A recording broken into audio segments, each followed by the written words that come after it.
ఎక్స్ప్రెస్కి స్వాగతం. నేను మీ బండారు సురేష్. ఈరోజు వార్తల్లో ప్రధాన అంశాలు. గర్జించని పులిపై గాండ్రించిన షిందే. దాదాపు 35 ఏళ్ల కిందటి వార్త. అర్ధరాత్రి అవుతుంది. ఒక తల్లి తన బిడ్డకు బాగా లేకపోవడంతో ఆసుపత్రికి తీసుకెళ్లాలని ఆందోళన పడుతుంది. అయితే ఒక ఆటో కూడా లేదు. ఆ పక్కనే ఉన్న ఒక వాడ నుంచి ఒక ఆటోలో డ్రైవర్ అంతా రాత్రిలోనూ ఆటోను తీసుకొచ్చి ఆసుపత్రికి తీసుకెళ్లారు. కట్ చేస్తే 2022లో మహారాష్ట్ర సీఎంగా పగ్గాలు చేపట్టారు డ్రైవర్. ఆయనే ఏక్నాథ్ షిందే. మహారాష్ట్ర పట్నం మహాయుక్తికే.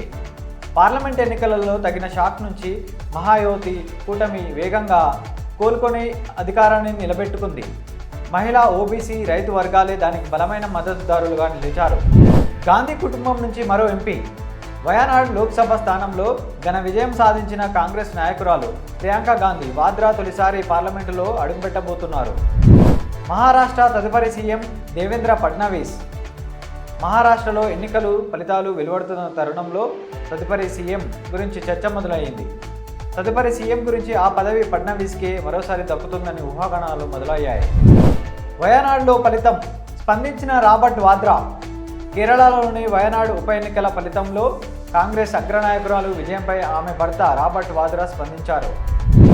ఆదివాసీ కోటలో ఇట్టుకొట్టిన జోడీ.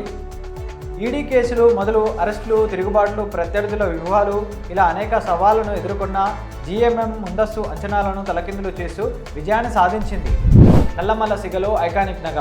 హైదరాబాద్ శ్రీశైలం నంద్యాల జాతీయ రహదారి ఎన్నెన్నో అందాలకు నెలవు.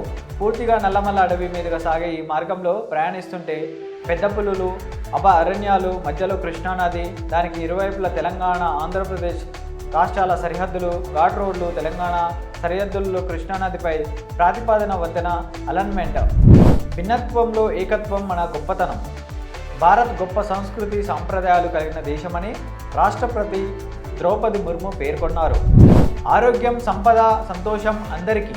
రాష్ట్రంలో అందరికీ ఆరోగ్యం, సంపద, సంతోషమే స్వర్ణాంధ్ర 2047 లక్ష్యమని ముఖ్యమంత్రి చంద్రబాబు చెప్పారు. జగన్ చేసిన అప్పులు అపరిమితం. రాష్ట్రంలో జగన్ ప్రభుత్వాన్ని కాగ్ తలంటింది. ఆయన ప్రభుత్వ హయాంలో 2022-23 ఆర్థిక సంవత్సరం చివరి ఆడిట్ నివేదికను వెలువరించింది. నాటి ప్రభుత్వ ఆర్థిక నిర్వహణ తీరుతెన్నుల్లో లోపాలు బయటపెట్టింది. అప్పులు అపరిమితమయ్యాయని తెలియజేసింది. ఇంతటితో ఈ వార్తలు సమాప్తం. మరిన్ని వార్తల కోసం మన ఛానల్ని సబ్స్క్రైబ్ చేసుకోండి.